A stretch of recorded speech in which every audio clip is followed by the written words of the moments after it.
Hello students, a very good evening to all. Now let me introduce myself. I am Sankalp, and what do I teach, my dear students? I teach social studies. And where do I teach social studies here?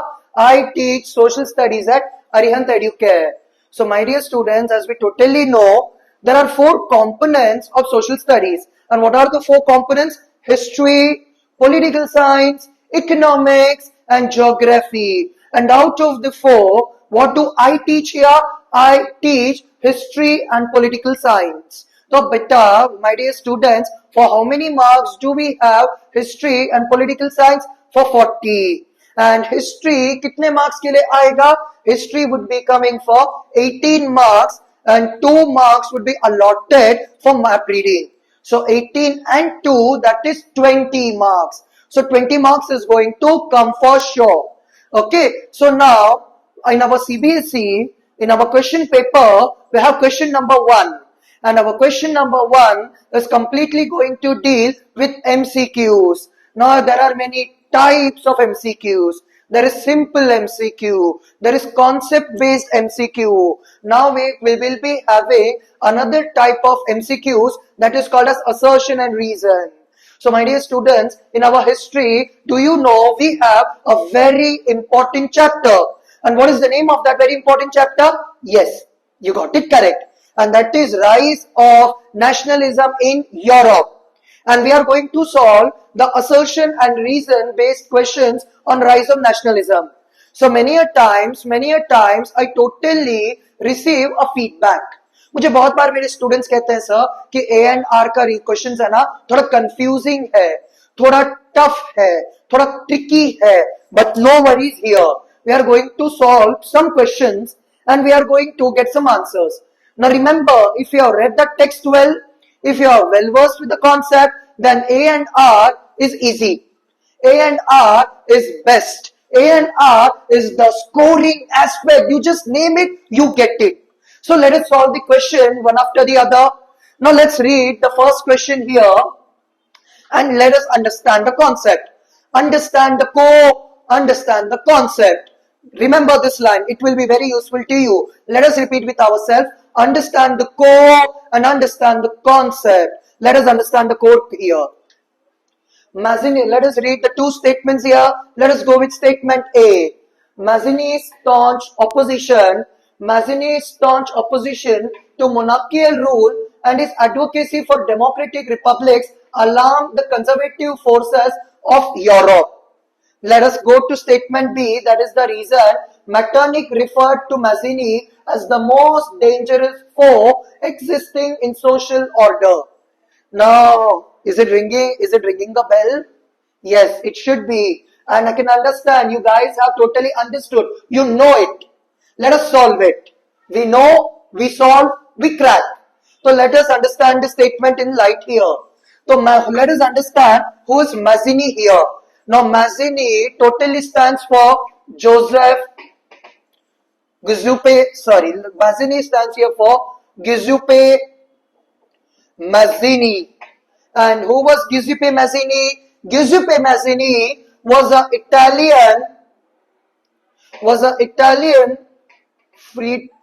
revolutionary.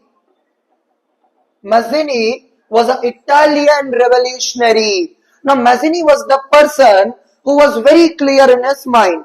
And what was the clarity which Mazzini had?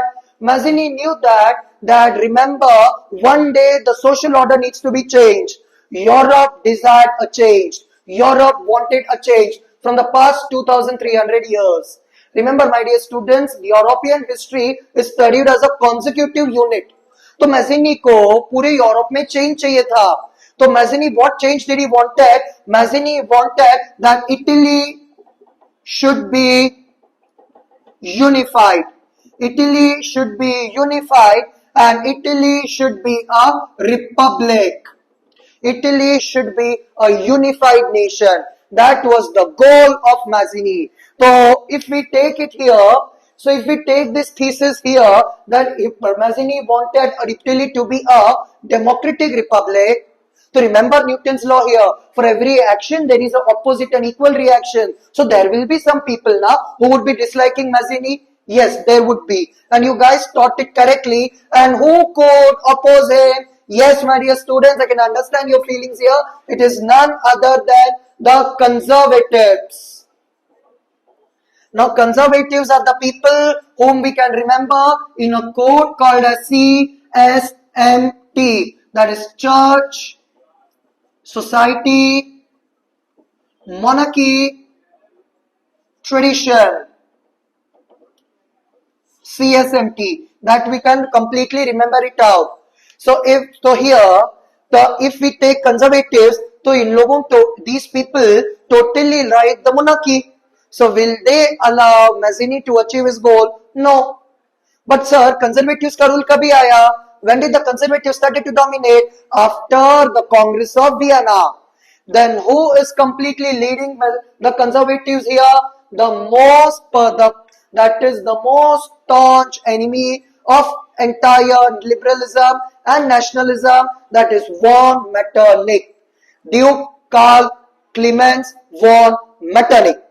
So Metternich was the person who opposed any nationalist movement in entire Europe. So are both the statements true? Yes. Now let us completely have a look at the various options.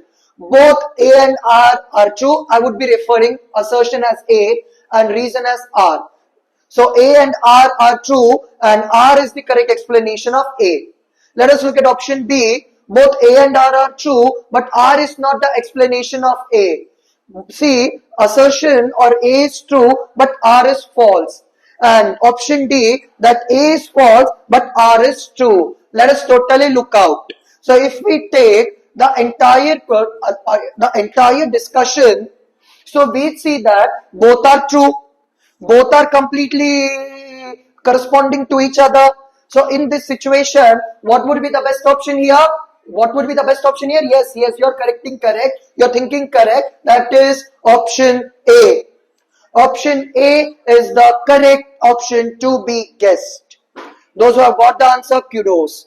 Now let us go to the second question here. Let us read the question that Greece, option A, let us read the assertion that Greece is frequently referred as the cradle.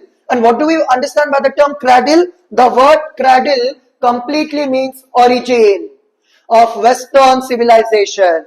B. Numerous foundational concepts and philosophies of Western world originated in ancient Greece. Now this is a thinking question. Yes. Now let me tell you, my dear students, before we solve, let us completely go to a bit back. Allow me to take you a bit back in history. Now if we take European history, अगर हम Europe के history को समझे, Greece is the starting point. मतलब Greece के पहले Europe में culture नहीं था क्या? था. But if we take the framework of Europe, Greece is the breathing point. Greece is the starting point. And why? It was in Greece we totally see many of the philosophers, many of the mathematicians, many of the geographers, many of the historians, political scientists, all of them are completely having their root in Greece. I won't be going into Greek history, no. But let me tell you, in the field of mathematics, Pythagoras theorem, Apollonius theorem. In the field of science, Archimedes principle. Archimedes was the person who was a polymath. And polymath का मतलब पता है क्या होता है? Polymath is a person who is well versed in many fields. He was the person who was completely leading the Greeks against the Battle of Cyprus in 214 BC. Then Greeks were also, there is one beautiful person called as Aristotle, who gave birth to the discipline of political science. There is another person completely called as Socrates, who were teacher and student by relation. There is another person called as Herodotus, who gave birth or who gave shape to our subject, and that is history. There is another person completely called as Pliny. Pliny wrote an encyclopedia. There is another game called as Olympics. Olympics originated in Greece. The Western world draws its inspiration from Alexander the Great. And who was Alexander? The king of Macedon. And Macedon is in Greece. So is the assertion wrong? No. So option A, assertion, is completely correct. What does and what is the statement B wrong? No. For your knowledge, the word alphabet is a derivation of two Greek words. The word alphabet is a derivation of two Greek words, that is alpha and beta. तो देखो मेरे dear students, maths, history, geography, political science, physics, you name it, you get it in Greece. This is known as the classical period in Greek history. So are both the statements correct? Yes, they are. So let us look at the options. So option A, both assertion and reason are true, and R is the correct explanation of A. Let us go to B, that both A and R are true, but R is not the correct explanation of A. Let us go to C, that A is true and R is false. And let us go to D, that A is false and R is true. कैसे बोले दोस्तों कि A गलत है? अगर A गलत है तो हिस्ट्री गलत है, और हिस्ट्री गलत नहीं होता. So option D गलत. Option C galat. Why? Because if C is wrong, then what we are studying is also wrong. But what we are studying is not wrong, therefore R is wrong, so C is wrong. So B is also not correct because both are complementing each other. So again, the correct option we have, and that is none other than option A. I hope we are clear. Let us go to the next concept. Let us go to the next question. Following assertion, following the Russian occupation of Poland, the Russian language was enforced upon the Polish population. B. The Polish language quickly became a symbol of resistance against Russian rule. Now, where is this question coming from, sir? This question is coming from our module 3. We know it, we studied it, we recollect it. We know, we study, we crack. Remember this fact. So we know it. And where do we know it? We know that this question is coming from module 3. Remember, we know it. And remember, now here, Russian Empire was a weak empire. We studied in Russian Revolution last year. So Russia was completely expanding. So उसने entirely Poland पे कब्जा किया. That's correct. But remember, my dear students, but once you have captured, once you have occupied, once you have obtained that land, you need to make sure that the mind of the people is also getting captured. तो best तरीका क्या है? Let us completely remove their identity.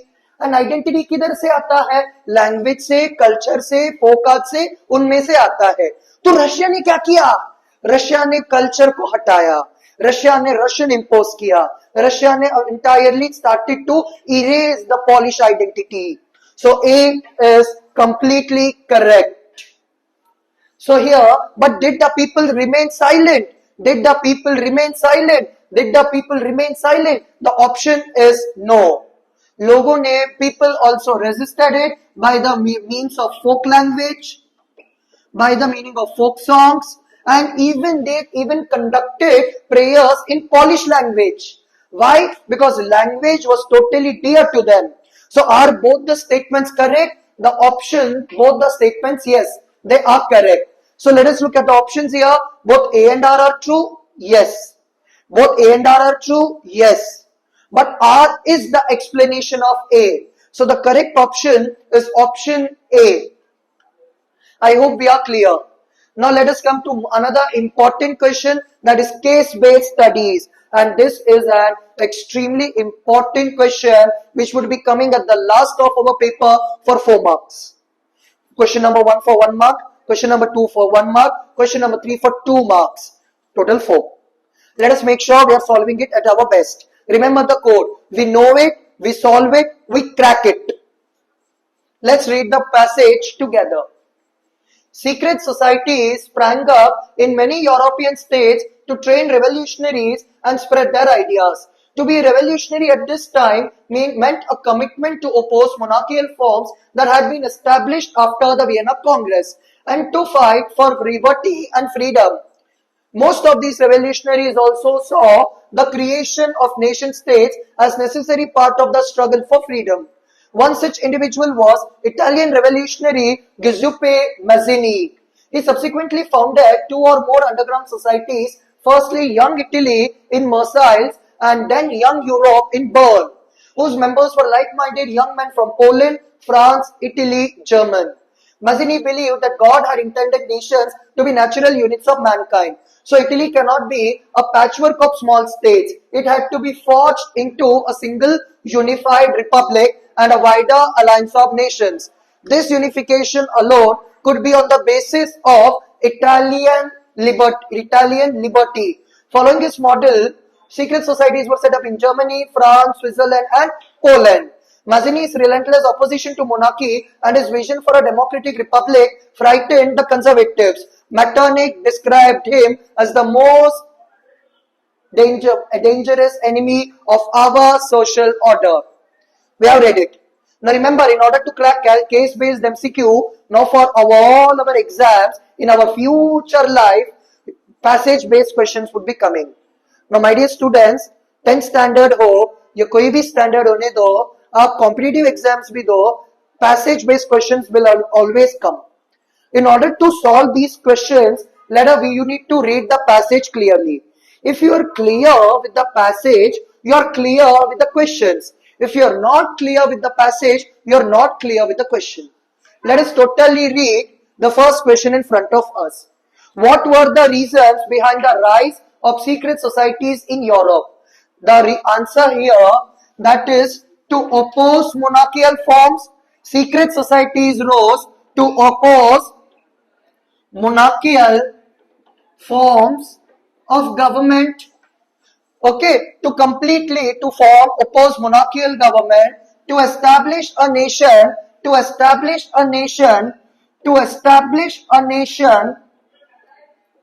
based on liberty and fraternity.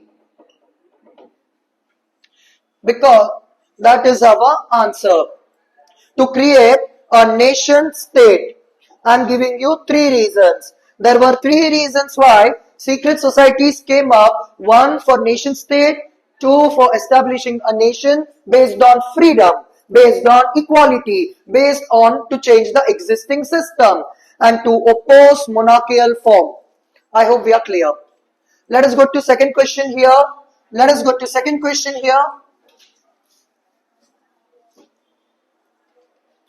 Who was Giuseppe Mazzini and what was his role in European revolutionary movement? Now let us find out the answer. Now Giuseppe Mazzini was an Italian revolutionary. Giuseppe Mazzini was an Italian revolutionary. Mazzini was a person who completely believed that God intended nations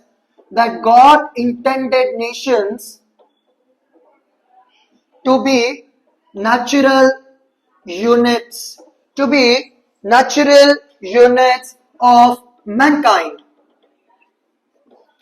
And third, Mazzini totally believed that Italy needs to be unified. So what did he do? He totally formed secret societies. I hope we are clear. Let's go to third question here.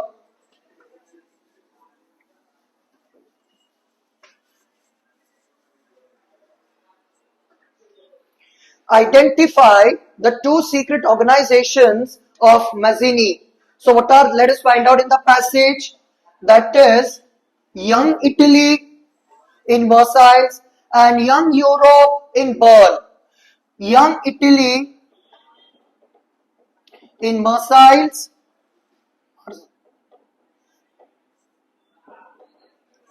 Young Europe in Bern. These were the two organizations which entirely were founded by Giuseppe Mazzini and which led to the unification of Italy. I hope we got our answers. Remember the quote, we know, we study, we crack. Let us go to now here, my dear students, I am giving you an assignment. That is how so far we have understood. Let us completely solve out the remaining questions here. So there are 2 questions for assertion and reason and 1 passage based question. I hope you guys have understood. Thank you.